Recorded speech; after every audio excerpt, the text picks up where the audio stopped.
काल मी श्रीकांतचं भाषण समोरून ऐकलं तेव्हा मला कळलं की एक बाप म्हणून, माझ्या आईवडिलांचा मुलगा म्हणून, एक नवरा म्हणून मी अपयशी ठरलो।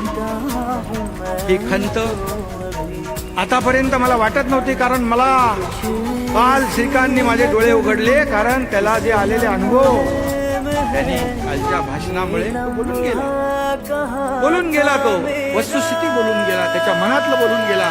आतापर्यंत कधी त्यांनी मला सांगितलं नव्हतं, परंतु त्यांनी देखील तुम्हाला एक परिवार समजला असेल म्हणून त्या परिवाराच्या समोर त्यांनी खंत व्यक्त केली। पण माझ्या बापाचा मला अभिमान आहे असंही म्हणाला तो, त्याचाही मला अभिमान आहे।